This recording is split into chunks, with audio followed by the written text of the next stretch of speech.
असं म्हणतात की प्रेम ही अशी गोष्ट आहे की ते माणसाचे बेरंग जीवन रंगांनी भरते. होय, ही कथा अशाच एका मुलीची आहे, जिचे जीवन पूर्णपणे कोरे आणि रंगहीन आहे. पण आपल्या कथेची नायिका खूप गोंडस आणि खेळकर आणि तिचा स्वभाव तसाच आहे. तिला भेटल्यावर ती कोणालाही आपलंसं करते. दुसऱ्या बाजूला आपल्या कथेचा नायक आहे, ज्याचा राग आणि मूड समोर चांगले चांगले थरथर कापतात. चला, आता आपल्याला बघायचे आहे की आपली नायिका आपल्या नायकाचा राग सहन करण्यास सक्षम आहे का? आणि आपला नायक नायिकेच्या बेरंग जीवनात रंग भरू शकतो का? पाहण्यासाठी आमच्या सोबत राहा. खुशबू, कुठे आहेस तू? रिद्धी आई तुला बोलवत आहे. तेवढ्यात कोणाच्या तरी पायलचा आवाज येतो. एक 20 वर्षाची मुलगी घागरा आणि दुपट्टा धरून पायऱ्या उतरत होती. कमरेखालून पोचलेले तिचे लांबसडक केस, जे आता उघडे पडले होते. कोहलाने माखलेले तिचे मोठे निळे डोळे, त्यात एक वेगळीच रिकामिता आणि वेदना होती. हातात बांगड्या आणि कपाळावर काळा ठिपका. तिच्या गोऱ्या रंगावर तिचा आकाशी निळा घागरा छान दिसत होता. रश्मी म्हणते, खुशबू तू कुठे होतीस? तुला माहीत आहे रिद्धी आई तुझ्याशिवाय अन्न तर सोड औषधही घेत नाही. खुशबू, जी आत्तापर्यंत तिच्या घागऱ्यात गोंधळली होती, हो रश्मी दिदी, मी बस जाते लवकरच. खुशबू असाच तिचा घागरा आणि दुपट्टा धरून रिद्धीच्या खोलीकडे जाते. रिद्धी ठकराल ही 45 वर्षांची महिला कोणाशी तरी फोनवर बोलत होती, किंवा असं म्हणू शकतो की ती आग्रह करत होती. रिद्धीजी रागाने, तुला माझी आठवण येत नाही ना? आता तुझा व्यवसाय तुझ्यासाठी आमच्यापेक्षा जास्त महत्त्वाचा झाला आहे. तेवढ्यात फोनवर एक जोरदार आवाज येतो. कोणतेही काम मला तुझ्यापेक्षा जास्त महत्त्वाचे नाही आणि कधीही नसेल. बस थोडे काम करून मग येतो. तेवढ्यात रिद्धीला घुंगरांचा आवाज ऐकू येतो. तिचा आवाज ऐकताच रिद्धीजी म्हणाली, खुशबू आलीस का? तू कुठे होतीस? मी खूप वेळापासून तुझी वाट पाहत आहे. खुशबू, जी अजूनही तिचा घागरा आणि दुपट्ट्यात अडकलेली होती. आई, तुला कसं कळलं की मी तीच आहे? आणि बघ ना, हा दुपट्टा बरोबर होत नाहीये. मी खूप वेळापासून प्रयत्न करते. रिद्धीजी हसत म्हणतात, तू पहिल्यांदा या घरात आली तेव्हा मी तुला घातलेली ही पायल मला तुझ्या येण्याची माहिती देते. खुशबू भान येताना काही काळ त्या आठवणींमध्ये हरवून बसले. आई, तुला किती वेळा सांगितले आहे की मला उशीर झाला तरी तू तुझे औषध घे. ठीक आहे, ते आता जाऊ द्या. मी तुमच्यासाठी गरम पाणी आणि कप आणते. रिद्धीजीने होकारार्थी मान हलवली. खुशबू तिथून रिद्धीचीसाठी गरम पाणी आणायला गेली होती. खुशबू आल्यावर रिद्धीजींना आठवलेच नाही की त्यांचा फोन अजूनही चालू आहे. तेवढ्यात फोनमधून आवाज येतो. हॅलो आई, तू आहेस का? रिद्धीजी, हो हो, मला माफ कर, मी बोलण्यात व्यस्त होते. तेवढ्यात फोनवरून आवाज येतो. कोण होती ती? तर रिद्धीजी, ही चिकू आहे, प्रीतीची मैत्रीण. इथेच घरात राहते आणि माझी तिने केअरटेकरची नोकरी स्वीकारली आहे. ती खूप गोड मुलगी आहे. ती माझी खूप काळजी घेते. तेवढ्यात फोनवरून आवाज येतो. ठीक आहे आई, आपण फोन ठेवू. तू तुझी काळजी घे. मी लवकरच तुला भेटायला येतो. रिद्धीजी म्हणतात, गेली 5 वर्षे तू म्हणतोय की मी लवकरच तुला भेटायला येईल. पण तो दिवस कधी येईल? मी विचारही नव्हता केला की अशी वेळ येईल की मी कधी तुला पाहण्यासाठी आतुरतेने वाट पाहील. फोनवरून याबाबत कोणतीही प्रतिक्रिया येत नाही. ती व्यक्ती अभिवादन करते आणि फोन डिस्कनेक्ट करते. त्याला सांगून काही फायदा नाही हे रिद्धीला चांगलंच माहीत होतं. मग खुशबू आत येत. आई, तुझे हे औषध आणि हे गरम पाणी घे, असे म्हणत ती रिद्धीजींना औषध देते आणि त्यांचा हात धरून थोडा वेळ त्यांना बागेत घेऊन जाते. पण खुशबूने तिचे सर्व शब्द ऐकले होते आणि तिचे खुरापाती मन कामाला लागले होते. हे रिद्धीजींना माहीत नव्हते. रिद्धीजी आणि खुशबू दोघेही काही वेळ बसून बोलतात आणि खुशबू त्यांच्या पायाची मालिश करते. खुशबू प्रीती ठकराल हिला शाळेत भेटली. तेव्हापासून खुशबू आणि प्रीती यांची चांगली मैत्री झाली. खुशबूच्या आईच्या मृत्यूनंतर तिचे आजोबा तिला मनालीला घेऊन आले. खरे तर खुशबूच्या आईने तिच्या वडिलांशी गुपचूप लग्न केले होते आणि लग्नानंतर 2च वर्षांनी तिच्या आईने खुशबूला जन्म दिला. पण आजपर्यंत खुशबूला तिचे वडील कोण हे माहीत नव्हते, कारण खुशबूला समजायला लागेपर्यंत वडिलांनी तिच्या आईकडे येणे बंद केले होते. फक्त दर महिन्याला काही पैसे पाठवायचे.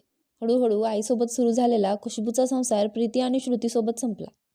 एके दिवशी तिच्या आईने तिच्या वडिलांना दुसऱ्या स्त्रीसोबत रंगेहात पकडले आणि विश्वासघाताच्या धक्क्याने तिच्या आईचा मृत्यू झाला. पण जाताना त्यांनी आपल्या वडिलांवर तिच्या खुशबूची जबाबदारी टाकली. खुशबू तिच्या आजोबांसोबत आली होती, पण तिचे मामा आणि मामी तिच्या अस्तित्वावर प्रश्नचिन्ह उपस्थित करू लागले. रोज ती खुशबूला कधी कधी गलिच्छ, रक्त तर कधी पाप म्हणून बोलायची. कंटाळून खुशबूने 12वी नंतर घर सोडले. तिची एकुलती एक मैत्रीण प्रीतीने खुशबूला तिच्यासोबत तिच्या घरी जायला सांगितली, पण खुशबूने नकार दिला, कारण तिला तिचा स्वाभिमान दुखवायचा नव्हता. म्हणून प्रीतीने तिला तिच्या मोठ्या आईची म्हणजेच रिद्धीचे केअरटेकर म्हणून नोकरीच्या बहाण्याने तिच्या घरी नेले. प्रीती ठकराल या देशातील सर्वात प्रतिष्ठित कुटुंबातील आणि ऋषिकेशच्या राजघराण्यातील कन्या होत्या. रिद्धीजी ही प्रीतीची मोठी आई होती, जिचे काही वर्षापूर्वी एका अपघातामुळे तिच्या पायाचे काही कार्य रिकामे झाले होते. त्यामुळे ठकराल महलमध्ये खुशबूची रिद्धीजी यांची काळजीवाहू म्हणून नियुक्ती करण्यात आली. ऋषिकेशमध्ये ठकराल कुटुंबाचा पाया खूप जुना आहे. म्हणूनच ठकराल कुटुंबाला ऋषिकेशचे राजघराणे म्हटले जाते. इथल्या स्त्रिया हुबेहूब राजेशाहीप्रमाणे कपडे घालतात. सध्या ठकराल पॅलेसमध्ये राजवाड्याचे प्रमुख रमेश ठकराल यांची पत्नी सुधा ठकराल. रमेशजी आणि सुधाजी यांना 2 मुलगे आहेत. सोहन हा ठकराल महलचा मोठा मुलगा आणि त्यांची पत्नी रिद्धीजी. सोहनजी आणि रिद्धीजी यांचा एकच मुलगा आहे, जो ठकराल कुटुंबाचा वारस आहे. मोहन हा ठकराल महलचा धाकटा मुलगा आणि त्याची पत्नी दिव्या. मोहनजी आणि दिव्याजी यांना 2 जुळ्या मुली आहेत, प्रीती आणि श्रुती. ठकराल कुटुंबाचा वारस कोण आहे हे मोहन आणि दिव्या यांना चांगलेच माहीत आहे. 2 मुलींमुळे त्यांना पुढे गादी मिळणार नाही. सिंहासनाच्या लालसेपोटी त्यांनी आपला मोठा भाऊ आणि त्याच्या मुलावर अनेक वेळा हल्ले केले. पण रक्ताचा रंग दाखवणे आवश्यक नाही. कधी कधी संगोपन तर कधी प्रेम महत्त्वाचे असते, हे प्रीती आणि श्रुतीने सिद्ध केले. दोन्ही बहिणी त्यांच्या एकुलत्या एक भावावर खूप प्रेम करतात. त्यांच्यासाठी त्यांचे मोठे वडील आणि मोठी आई हेच सर्वस्व आहे. खुशबू रिद्धीजींना म्हणते, तुला माहीत आहे का आई, आम्ही तुला आई का म्हणतो? रिद्धीजी खुशबूकडे पाहते आणि नाही म्हणून मान हलवते. खुशबू रिद्धीजींच्या मांडीत डोकं ठेवून, कारण आई कधीच आपल्या मुलांना जज करत नाही आणि तुम्हीही तेच केलं. मी कोण आहे माहीत नसताना, मी कुठून आली आहे, माझे आईवडील आणि कुटुंब कोण आहे न जाणता मला या घरात राहण्याची परवानगी दिली आणि मला आई म्हणण्याचा अधिकारही दिला. हे सांगताना खुशबूच्या पापण्या ओल्या झाल्या. रिद्धीजी तिच्या डोक्यावर चापट मारत, मी तुला किती वेळा सांगितले आहे, भूतकाळाची आठवण करून दुःखी होऊ नको. तुझे स्मित आमच्यासाठी खूप मौल्यवान आहे. तुला या घरात येऊन बरोबर 3 महिने झाले नाहीत, तर तू मला व्हीलचेअरवरून पायावर उभे राहायला शिकवले. नाहीतर मी कधी आपल्या पायावर चालू शकेल ही आशच गमावली होती. तुझ्यामुळे मीही माझ्या पायावर उभे राहू शकले. आता हळूहळू आधाराशिवाय चालता येईल. हे सर्व तुझ्यामुळे घडले. तर मला सांग, तू माझी मुलगी नाहीस तर तू काय आहेस? एक मुलगीच आईसाठी हे सर्व करू शकते. रिद्धीजीचे बोलणे ऐकून खुशबूच्या चेहऱ्यावर एक मोठं हसू उमटतं, जे तिच्या सौंदर्यात भर घालतं. तेवढ्यात मागून आवाज येतो, वा आई, ही मुलगी आल्यावर तू तुझ्या या मुलीला विसरलीस. तेवढ्यात मागून दुसरा आवाज येतो, हो आई, तू आम्हाला विसरलीस. मागून आवाज ऐकून खुशबू तोंड बनवते, घ्या आल्या जळकुंड्या. खुशबूचे शब्द ऐकून मागे उभ्या असलेल्या प्रीती आणि श्रुती चिडल्या. रिद्धीजी जोरजोरात हसायला लागतात. मग प्रीती आणि श्रुती धावत जाऊन खुशबूजवळ बसतात. तिथेच रिद्धीजी जिच्या जवळच्याच त्याच बागेत. रिद्धीजी त्या तिघांच्याही डोक्याला हात लावतात आणि म्हणतात, तुम्ही तिघेही माझ्यासाठी अनमोल आहात. माझ्या तिघांवरही खूप प्रेम आहे. तेव्हा प्रीती आणि श्रुती मिळून म्हणाल्या, बडीमा, तू जरी खुशबूवर आमच्यापेक्षा जास्त प्रेम करत असशील तरी आम्हाला अजिबात वाईट वाटणार नाही, कारण ती इतकी गोड आहे की कोणीही तिच्या प्रेमात पडू शकेल.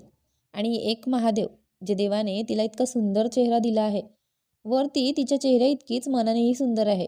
खुशबू त्या दोघांकडे पाहून असते आणि रिद्धीजी तिच्या डोक्याला हात लावतात. तिघेही बाहेर बसून काही वेळ बोलतात.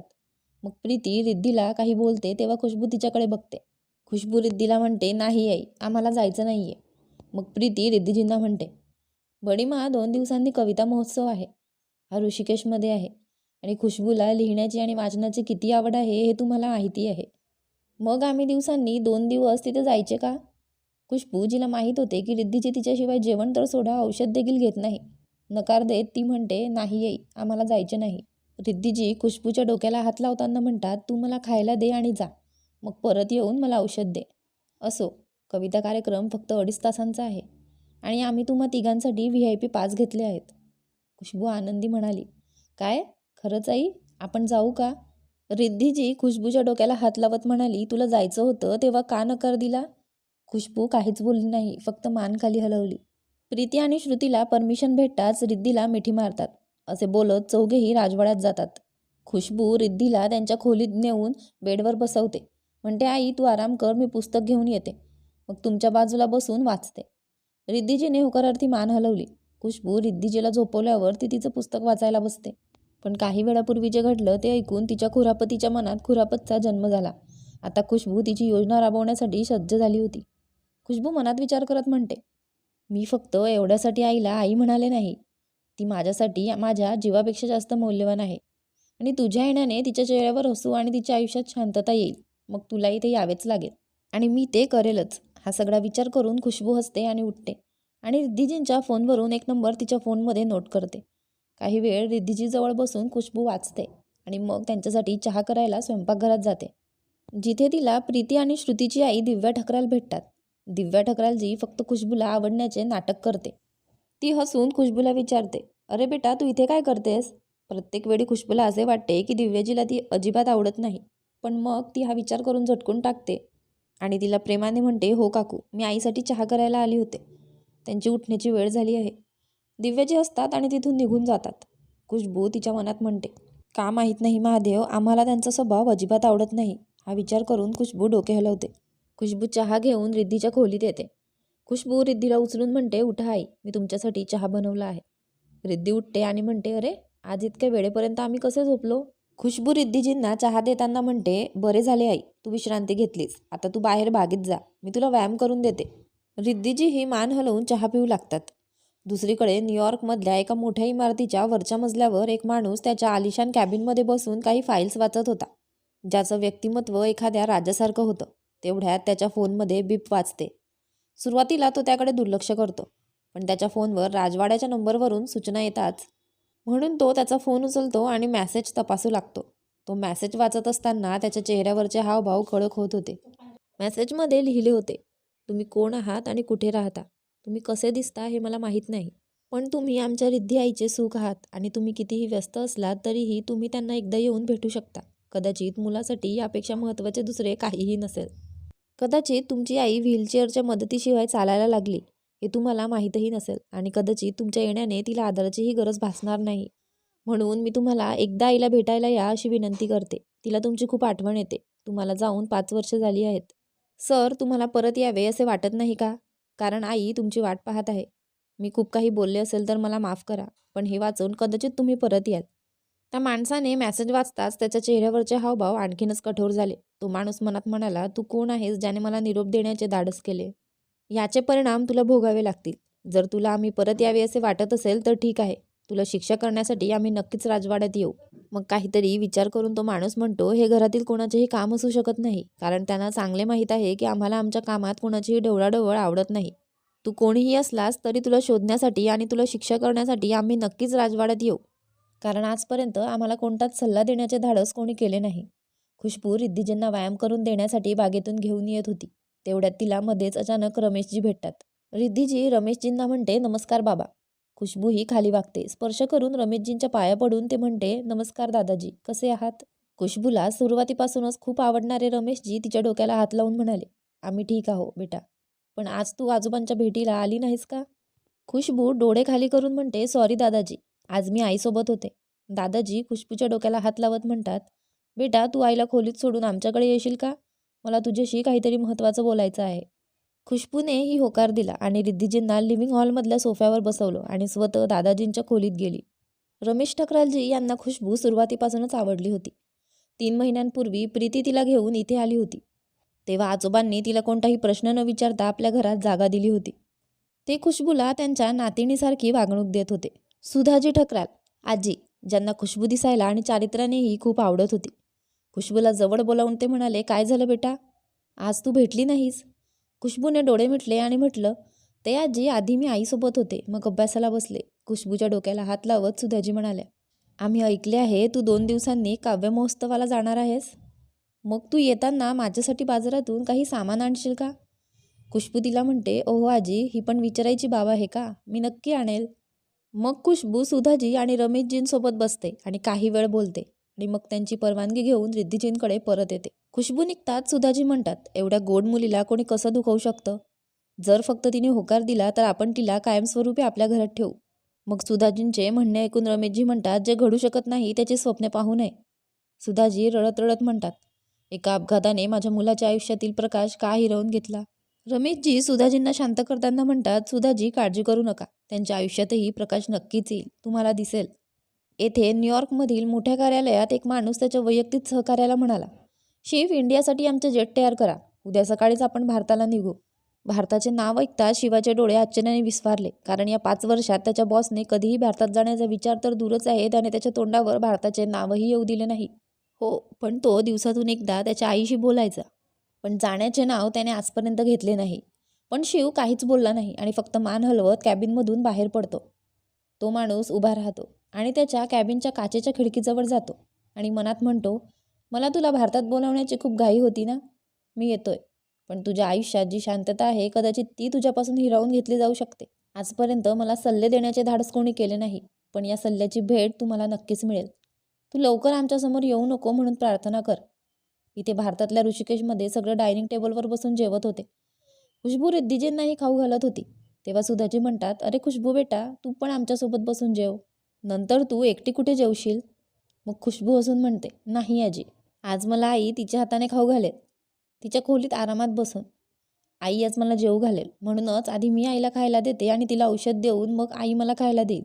असे म्हणत खुशबू रिद्धीकडे बघते आणि हसते आणि त्यांना खायला घालू लागते. सुधाजी बसले आहेत आणि रिद्धीजी आणि खुशबूची जोडी पाहून ती मनात विचार करते, काश ती आमच्या रिद्धीची सून झाली असती. जेवणाच्या टेबलावर सुधाजींनी खुशबू आणि रिद्धीचे प्रेम आणि आपुलकी पाहिली. ती हसते. सुधाजी विचार करतात, काश खुशबू रिद्धीजींच्या आयुष्यात कायम राहावी. सर्वजण जेवण उरकून आपापल्या खोलीत जातात. सुधाजी सेवकाला खुशबूसाठी रिद्धीजींच्या खोलीत जेवण ठेवण्यास सांगतात आणि तिच्या खोलीत जातात. खुशबू रिद्धीला खोलीत घेऊन येते. रिद्धीजी खुशबूला खडसावतात आणि म्हणतात, आणि तू व्यवस्थित बस आणि जेव. खुशबू देखील बसते आणि जेवायला लागते. जेवताना खुशबू रिद्धीजींना विचारते, मम्मी सर्व काही ठीक आहे ना? तुम्हाला काही अडचण असल्यास कृपया मला सांगा. रिद्धीजी खुशबूच्या डोक्यावर प्रेमाने हात मारतात आणि म्हणतात, जर तुझ्यासारखी मुलगी सोबत असेल तर सर्व समस्या आपोआप दूर होतील. रिद्धीजीचे बोलणे ऐकून खुशबू हसते. अन्न खाल्ल्यानंतर खुशबू प्रथम तिची सर्व औषधे रिद्धीजींना देते आणि त्यांच्या पायाची मालिश केल्यावर ती त्यांना झोपवते. निघताना खुशबू रिद्धीला सांगते, आई मी कपडे बदलून आणि पुस्तक घेऊन परत येत आहे, तोपर्यंत तुम्ही आराम करा. खुशबू तिच्या खोलीत जाते आणि आधी कपडे बदलते आणि मग प्रीती आणि श्रुतीच्या खोलीत जाते. ती थोडा वेळ त्यांच्याजवळ बसते आणि त्यांच्याकडून नोट्स मागते आणि नोट्स घेऊन रिद्धीजींच्या खोलीत परतते. खोलीत आल्यावर खुशबू पाहते की रिद्धी झोपली आहे. कधी कधी खुशबू रिद्धीच्या प्रकृतीमुळे कॉलेजला जाऊ शकत नसे, तेव्हा ती प्रीती आणि श्रुतीकडून तिच्या वर्गमित्रांच्या नोट्स मिळवायची. प्रीती आणि श्रुती बिझनेस मॅनेजमेंटचे शिक्षण घेत होत्या, तर तिची इच्छा मानसशास्त्र होण्याच्या तयारीत होती. खोलीत येताना प्रथम खुशबू तिच्या नोट्स पूर्ण करते, मग थोडा वेळ वाचून ती तिची डायरी घेऊन खिडकीजवळ बसते. ती डायरी खुशबूची तिच्या आयुष्यातील सुखदुःखाची सोबती होती. आई गेल्यानंतर खुशबूने किती सहन केले होते याची साक्ष ही डायरी होती. चंद्राकडे पाहताना खुशबू तिच्या डायरीत लिहू लागते, आम्ही आजही तुझी आठवण काढली. तुला माहीत आहे तुझ्याशिवाय किती दिवस घालवणे कठीण आहेत. तू गेल्यावर आमच्या आयुष्यात असं कोणीच नव्हतं ज्यांच्यासमोर मी माझ्या समस्या मांडू शकते. रिद्धी आई वाईट नाही, ती माझी खूप काळजी घेते आणि माझ्यावर खूप प्रेम करते. जर मी पटकन सेटल झाले तर कदाचित माझ्या आयुष्यातही शांततेचे काही क्षण येतील. ती तिच्या सर्व इच्छा तिच्या डायरीत लिहित होती. पण आईची आठवण काढताना तिच्या डोळ्यातून अश्रू वाहत होते. न्यूयॉर्कमध्ये तो माणूस आपल्या प्रायव्हेट जेटमध्ये बसून भारताकडे निघाला होता. त्याच्या मनात एकच गोष्ट चालू होती की मला सल्ले देणारे लोक अजिबात आवडत नाहीत. जे लोक सल्ले देतात ते स्वतःच असे नसतात, ते धोकेबाज असतात आणि आम्ही अशा लोकांचा तिरस्कार करतो. इकडे खुशबू सर्वप्रथम उठते, अंघोळ करते आणि पूजेची सर्व तयारी करते. खुशबू स्वतः तयार होते आणि रिद्धीजींकडे येते आणि त्यांना तयार करते. खुशबू रिद्धीजींच्या केसात कुंकू लावताना तिला म्हणते, आई तुम्हालाही बाजाराचे काही काम असेल तर मला सांगा. कविता ऐकून आम्ही परत येऊ तेव्हा तुमच्यासाठी पण आणू. रिद्धीजी सुद्धा होने मान हलवतात. खुशबू रिद्धीला मंदिरात घेऊन येते आणि त्यांना खुर्चीवर बसवते आणि पूजेचे ताट त्यांच्या हातात ठेवते. मग घरातील सर्वजण येतात आणि खुशबू आरती सुरू करते. आरती संपल्यानंतर रिद्धीजी आरतीचे ताट दिव्यजींना देतात आणि सर्वांना आरती करण्यास सांगतात. सुधाजी खुशबूच्या डोक्याला हात लावत म्हणतात, तुझा आवाज दिवसेंदिवस गोड होत चालला आहे. आणि मग आरती झाल्यावर सर्वजण एकत्र बसून नाश्ता करतात. आज सुधाजींनी खुशबूला कॉलेजला जायला सांगितलं होतं. प्रथम खुशबूने नकार दिला, पण नंतर जेव्हा सुधाजी म्हणाली की ती आज रिद्धीजी सोबत राहणार आहे तेव्हा खुशबू सहमत झाली आणि कॉलेजला निघून गेली. एक खाजगी जेट ऋषिकेश विमानतळावर येते आणि उतरते. मित्रांनो, पुढच्या भागात आपल्या हिरोची भव्य एंट्री होणार आहे. जेव्हा आमच्या नायकाला कळेल की खुशबूने त्याला भारतात बोलवण्याचा संदेश पाठवला तेव्हा काय होईल, पाहूया पुढच्या भागात. तोपर्यंत चॅनलला सबस्क्राईब करा आणि नोटिफिकेशन बेलवर क्लिक करून ऑलवर सेट करा, म्हणजे पुढील व्हिडिओची नोटिफिकेशन तुम्हाला आधी मिळेल.